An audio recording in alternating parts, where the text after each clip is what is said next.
mais dafa war a jeexaale moom nii. day jeexaale moom nii moom. Alors du côté de la si c'est ok ñu enchaîner ak li nga xamante ne moo jëm ci wàllum revue des titres ñu xool tey yéenekaay lan la ñu xëyee nar ko door rek li nga xamante ne moom mooy yéenekaay kër gi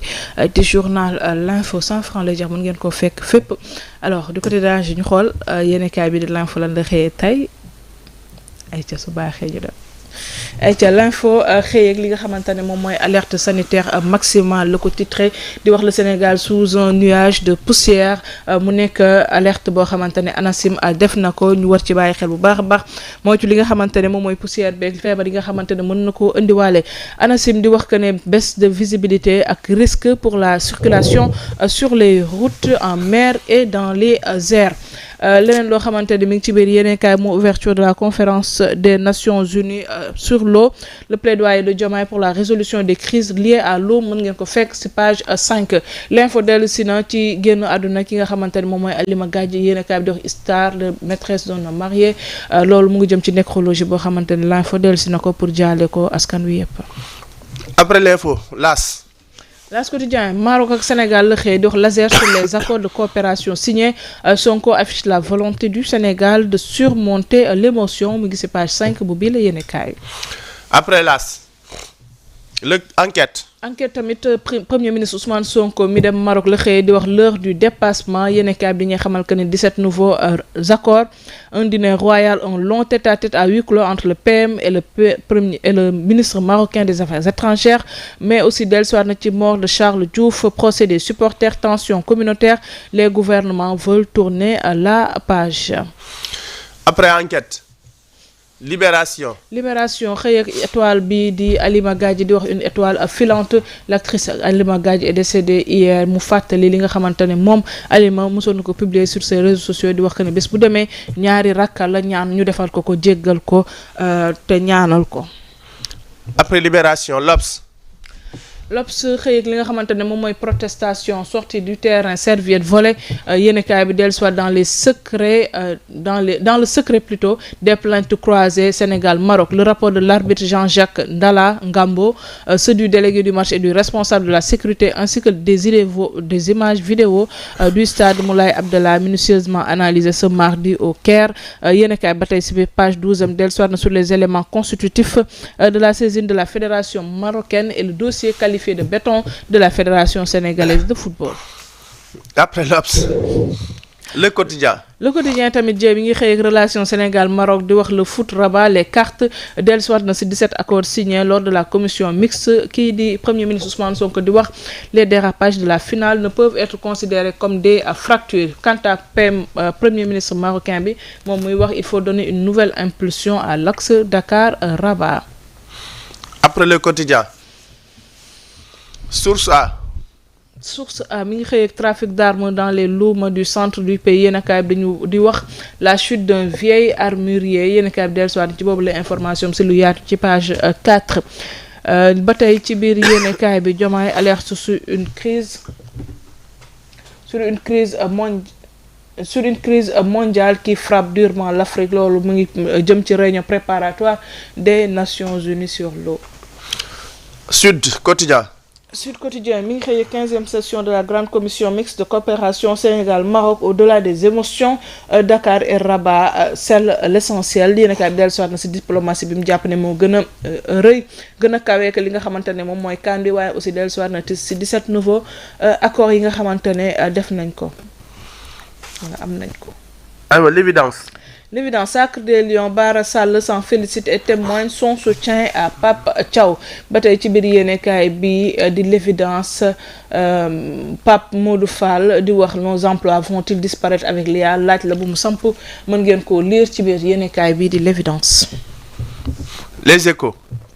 Les Échos yéenekaay réorganisation de l'Alliance pour la République la xëy di wax Macky Sall dévoile sa nouvelle task force yéenekaay bi dañu xamal que ne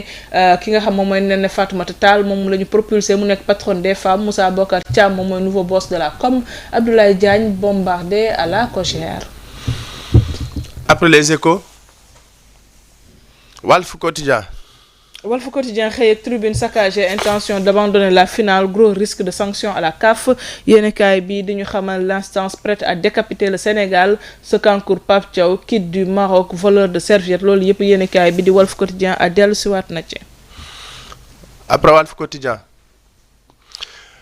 Record CAN 2025 incident de la finale Sénégal et Maroc fixé ce mardi tey jii la ka fas yéene daal di waxtaan xool nees nañu mën a def rek ba indi ay sanctions ci li xewoon ci lii di finale bi waaye nag li jëm ci li nga xamante ni moo diviser Ousmane Sonko lii di record del soir ci le sport n'a pas à diviser deux peuples lii moom la xëy fësal record. Tribune Sport mi ngi noonu Amaneex et Talfa se promettent l'enfer jëm nag ci combat bi xam ne Albourakh production moo ko daal di tëgg diggante Talfa bu Parcelles Amaneex bu tëngee ci CAF et FIFA la planète entière vous observe mi ngi noonu jëm nag ci sanctions yi nga xamante ni ñu koy xaar ni ci li xewoon ci finale yi Coupe d'Afrique bi lii moom la Tribune Sport xëy daal di fësal. Après Tribune Sport. ñu dellu soit sur le plateau. Au retour. Come back. Merci beaucoup du côté de la régie merci Abdoulaye Thiey loolu moo nekkoon li gën a fës ci yéenekaay pour ce mardi 27 janvier 2025 jee suñu temps bi jeex na. waaw tàkk. kaaf ban heure la ñuy wax. loolu bàyyi bu sedd. man damay ragal nañu dañoo bëgg a yokk ci xarmi kaaw rek. sérieux lu leer laa lay wax man damaa foog ni kaaf. damaa foog ni yàlla xam naa damaa foog ni seytaan da leen bëgg a jëy laa yaakaar dañuy yokk ci xarmi kaaw de. non garaawul. non sérieux ah on gère non sérieux dañuy yokk ci xar mi karaw de te ñoo wax waa kaaf ñu arrêté seen yi ñuy def. on gère damaa xam ni fii nii li ñu fiy jéem a defaat fii nii dugg na fii génn fii saawaay ñun duñ bàyyi noonu. kaaf ñëw na kaaf. baax na waaw baax na gis nga bés bu ñu de waaw baax na xaw ma mot sa pee la xaw ma. maa ngi dégg tamit président commission arbitre bi génn di wax di défendre Maroc ak xaw ma kii am boobu noonu naataango. ñun de ñooy ñaaw yaay man moo ma jaaxal. daa xaw ma lan serviette bokku ci équipement joueur. waaye léegi lan la arbitre léegi lan la ñu wax léegi ci joueur bi nga xamante ne tey jii wala boog une tierce personne xamante ne dugg na ci biir. match bi te bokku ci. léegi moom loolu du ci wax joueur bu ñuy traîner par terre moom loolu du ci wax. en fait la finale bu ñu waree jël ay sanctions yi dafa war a demee de tous les côtés su boobaa nag bu boobaa ñu comprendre bu ngeen sanctionné Sénégal Maroc dina am lu ngeen ko war a sanctionné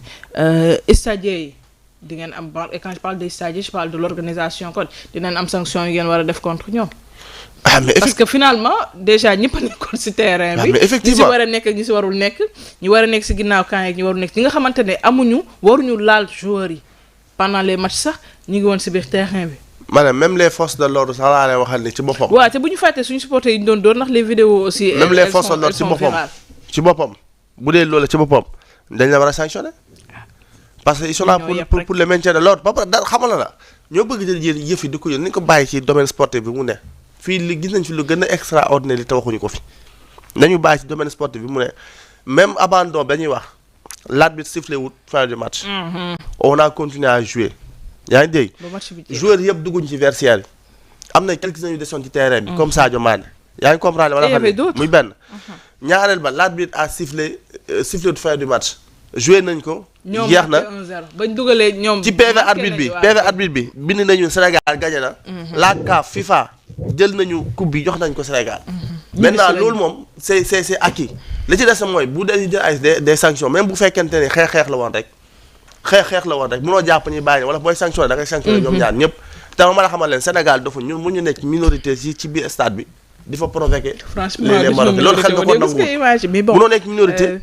di provoqué ba pare ñun ci fañ nekkoon boo xool supporter fañ nekkee woon mënuñoo jékki-jékki tëb ci biir fekk ñi ci suuf di xeex ak ñoom c'est impossible ñàkk xam nag moom li war dafa bari xëy na nag mënoo wax lépp ci plateau wala nangam ba pare bu ñuy rafetee dañuy rafetee parce que yaa am na benn diplomatie bu am nit ñi ngi waxtaan ñoom seen biir donc ñoom nañu xool bu ñu joué ay double rôle def neex ci kaw di tempérer ci kaw ci suuf di indi le feu nañu toog ñu waxtaanee ko en toute diplomatie xam ni match la woon football la woon sport la woon jeex na li am na léegi nañ ko teg ci cadre sportif maintenant bu CAF di jël ay sanctions na ko jël mais ñoom en tant que Maroc wala Sénégal ñooñu ba ñu dugg ci loolu ñu continuer les relations yi nga xamante amoon nañ ko diggante Maroc et Sénégal et que bu kon ñoom la ñuy wax ni football warta yàq suñu diggante mais loolu dañ ko war a jëfal ñoom kilifa yi. le roi wax dëgg buur bi wax na ko ñoom seen ministre wax na ko donc tamit nañ ko dëgg rek ñu bàyyi léegi CAF moom def li liggéeyam. mais boo bëggee jóg naan da nga def benn pôle d'avocat dem na yaa ngi porter plainte xaw ma lan le ministre parce que diffamation nangam léegi yow boo defee loolu Sénégal jugaat def tam bind benn plainte tamit wala déposer une plainte tamit dem topp leen ci wàllum yoon ci lii ak lii après fañ lay mujj. mu nekk benn suite boo xamante ne sans précédent. war naa jeex de épisode ñaar lañ toll. nañ dem ci 45 boo xam. alors on termine avec ça comme xanaa nag bu ñu paree tey daañu pare si canal si CAN bi tu as vu l'image de l'Olympique de Marseille keroog. bu rafet te amuñ benn joueur bu ñu ñëwoon kii nii. waaw c'est vraiment amuñ benn joueur mais nag bon d'une part xam nga Marseille Algériens yi daanaka ñoo fa bari te xam nga ne Algérie ak Maroc daanaka jaaroo wu ñoo taal. derby la boo xoolee keroog final bi sax Algérie ni ñu doon jibile dafa mel ni ñoom ñoo gagné mais lu ñu mënti wax en tout cas c'est une image bu ñuy saluer la bu ñu rafetlu la vraiment. et Marseille man si. mais nag Marseille nag aussi il faut comprendre que dafa am lu ko léegi Sénégal dem si yàlla Pape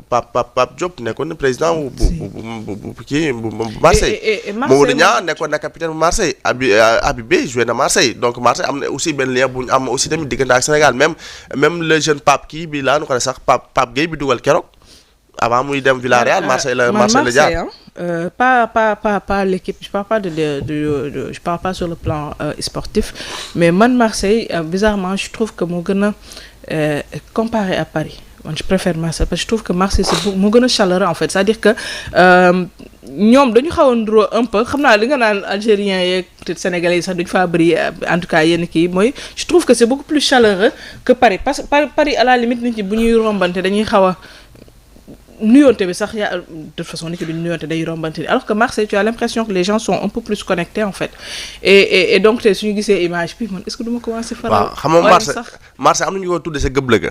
c'est-à-dire que mode de vie duñu mel peut-être Paris capitale bi la Paris xëy na ña fa dëkk seen CM bi quand man au-delà de l'image en fait mais quand il publie Marseille mooy Sénégal ça par contre j'ai apprécié et puis avec l'hashtag OM Africa ça c'est quand même un message fort pour montrer et ça montre que ne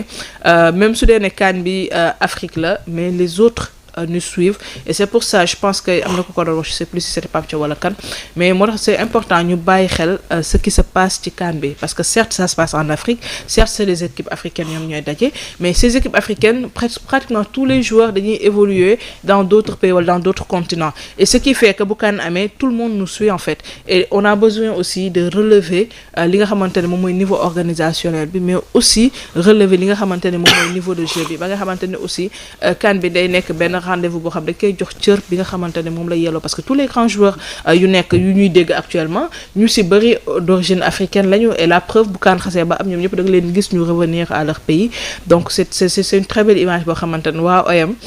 temps yi waa OM est-ce que du ma far ci ñoom tout en sachant aussi que ni aussi tamit nouvelle génération bu ñu demee CAN dana ampleur bu ma amoon dootu ko amati xamul tax parce que dañu après 2028 CAN lañ ko bëgg a yóbbu par 4 ans léegi mu ngi yóbbu par 4 ans dëgg la CAN la c'est un rendez-vous majeur mais tey boo xoolee tey CAN bi génération bii nii ñoom Hakimi ñoom Sadio Mané yaa ngi dégg ñoom Kalidou Koulibaly ñoom Victor Osimhen ñoom Mohamed Salah nangam ak nangam tey bu génération boobu demee xëy na génération bii di ñëw balaa ñuy relever waat le niveau de la CAN mën na jël benn temps te yegg nañ ci benn sommet boo xamante ne ni en fait waruñoo nangu surtout la CAF muy baissé waat niveau bi parce que yóbbu nañu ko ba nga xamante ne tey CAN fépp dañ koy seetaan wax naa ko man CAN gi tax na ba suivre moon sax classico am na fi xaw ma classico bi nu mu demee Barça Real ni may waxee yow nii suivre noonu ni may waxee yow kii ma seetaan ay Atlético Madrid naa nga mën a buñu demee ba ay Arabie Saoudite ay dëkk yu mag yi ay Qatar ak nangam ak nangam di bàyyi xel li di Afrique xam li xew ci Afrique yaa ngi dégg c'est parce que on a des joueurs de classe mondiale yoo xamante ne jaay nañu la destination africaine jaay nañu le football africain maintenant ñoom les organisateurs la CAF surtout ñoom ñoo war a yëkkatiwaat le niveau ci li nga xamante moo di arbitrage bi ci nga xam moo di organisation bi Maroc quoi qu'on puisse dire bu nekkul rek la finale vraiment réussir na li di organisation sincèrement bu nekkul rek la finale réussir na li di organisation wax dëgg fa yàlla maintenant CAF moom mi yorul mbir mi moo war a xoolaat doxalin bi les arbitres xoolaat nu ñu tàggataati arbitres yi les textes ñu xool nu ñu ko mën a renforcer parce que texte aussi dañ koy renforcer xool ko nu ñu ko mën a renforcer di mën di waxtaan ak ñëpp ñoo xam ñoom ñoo ko mën a seq ma xamante ne ëllëg lu mënti xew en tout cas ku ne na ci am part de responsabilité. d'accord merci beaucoup Abdoulaye Thié suñu temps bi jeex na bu yàgg ñu tàggatoo ba ëllëg incha allah. waaw tàggatoo bu dul tàggatoo sant ñëpp gërëm ñëpp li ñu fi wax nag bu dee dëng na ñu ngi ciy jégalu baax a baax xam ne mati doomu aadama la bu jubee xam ne suñu borom la sant la gërëm la bu baax a baax di sant ñëpp di gërëm ñëpp jox dig daje ba ëllëg incha allah. merci beaucoup Abdoulaye Thié merci ñëpp ñi nga xamante ne yéen a ngi doon suivre seen émission matinale Bonjour Sénégal fu ngeen mënti nekk ñu leen di jaajëfal bu baax a baax di remercier waat l'équipe technique di leen jox rendez-vous demain incha allah ci beneen numéro Bonjour Sénégal sur la page de la Télé Chez TV waaye en attendant mën ngeen wéy di suivre li nga xamante ne moom mooy programme Magie de la Télé Chez TV.